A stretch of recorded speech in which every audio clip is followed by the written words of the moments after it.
Assalamualaikum warahmatullahi wabarakatuh. Puji beserta syukur marilah kita panjatkan kepada Allah Subhanahu wa Ta'ala yang telah memberikan beribu-ribu nikmat. Seandainya lautan yang ada di muka bumi ini Allah jadikan sebagai tinta, lalu pepohonan-pepohonan Allah jadikan pena, dan dedaunan Allah jadikan kertas, niscaya ia tidak akan cukup untuk menuliskan nikmat-nikmat yang Allah berikan kepada kita. Sholawat serta salam semoga selalu tercurah, terlimpahkan kepada Nabi akhir zaman, seorang Nabi yang lahirnya saja membuat goncang alam semesta, membuat heboh para malaikat Allah Subhanahu wa Ta'ala, yang kalau bukan karenanya tidak akan Allah ciptakan alam semesta ini. Siapakah dia? Tidak lain dan tidak bukan, yaitu Nabi Muhammad SAW. Semoga keluarganya, sahabatnya, dan kita selaku umatnya yang mengikuti sunnah-sunnahnya, semoga mendapatkan syafaatnya.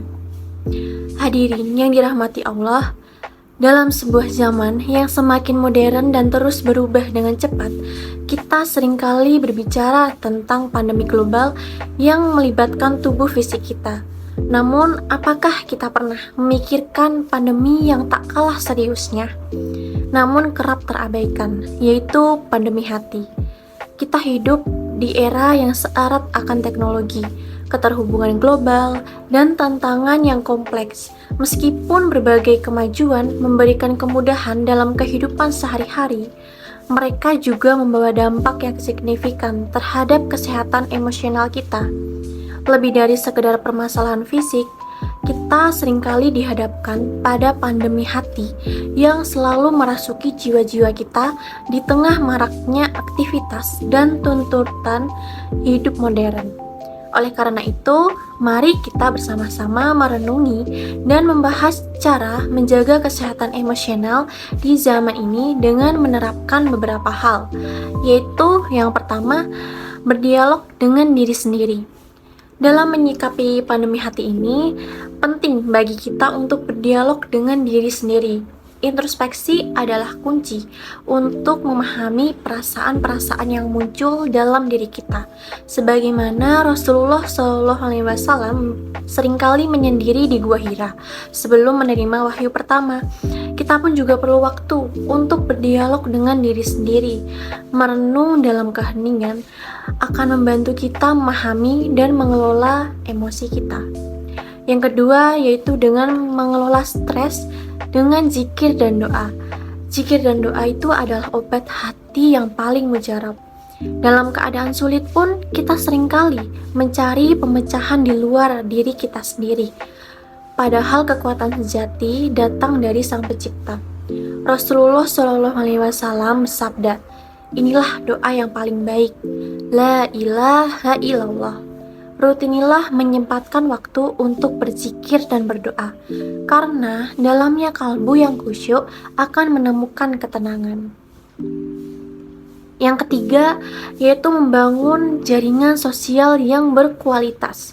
Di zaman yang serba terhubung digital ini, kita perlu berhati-hati dalam memilih dan membangun hubungan sosial. Kualitas hubungan itu lebih penting daripada kuantitas. Dengan menemukan orang-orang yang memberi inspirasi dan dukungan positif, karena dukungan sosial adalah obat yang mujarab juga untuk mengatasi pandemi hati ini. Selanjutnya yang keempat, yaitu dengan menetapkan batasan teknologi. Di sini, meskipun teknologi memberikan kemudahan dalam kehidupan sehari-hari, terlalu banyak paparan terhadap layar gadget dapat menjadi beban emosional. Menetapkan batasan penggunaan teknologi akan memberikan kita waktu dan ruang untuk fokus pada interaksi sosial yang nyata, meningkatkan kualitas tidur, dan membantu melestarikan kesehatan emosional. Yang kelima, yaitu mencintai diri sendiri dengan penerimaan. Dalam dunia yang seringkali menuntut standar kecantikan dan kesempurnaan, kita harus mengingat bahwa setiap individu adalah ciptaan unik Allah Subhanahu wa Ta'ala.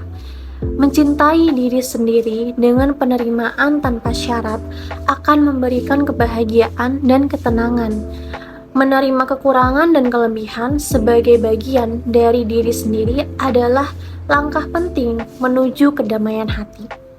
Hadirin yang dirahmati Allah, dalam menghadapi dinamika zaman yang serba cepat dan kompleks ini, marilah kita selalu mengingat pesan Allah dalam Quran surah Al-Insyirah ayat 6 yang berbunyi, A'udzubillahi minasyaitonirrajim, Bismillahirrahmanirrahim, Inna ma'al usri yusra, yang artinya sesungguhnya bersama kesulitan itu pasti ada kemudahan. Pandemi hati ini adalah ujian, namun di setiap ujian terdapat pelajaran dan hikmah yang Allah janjikan bagi mereka yang bersabar. Jaga hatimu sebagaimana engkau menjaga tubuhmu. Dalam kebersamaan kita hari ini, marilah kita berjanji kepada diri kita sendiri dan kepada Allah Subhanahu wa Ta'ala untuk terus berusaha menjaga kebersihan hati kita dari segala pandemi yang dapat merusaknya. Mari kita tingkatkan kualitas hubungan dengan sesama dan melibatkan diri dalam aktivitas yang mendekatkan diri kita kepadanya. Semoga pesan ini memberikan inspirasi dan motivasi bagi kita semua. Marilah kita bersama-sama menyebar kebaikan, cinta, dan kedamaian di sekitar kita, sehingga tetes kebaikan yang kita tanam hari ini dapat menjadi hutan yang rindang di masa depan. Akhir kata, semoga Allah senantiasa memberikan keberkahan dan perlindungannya kepada kita semua. Mari kita terus berjalan di jalan kebaikan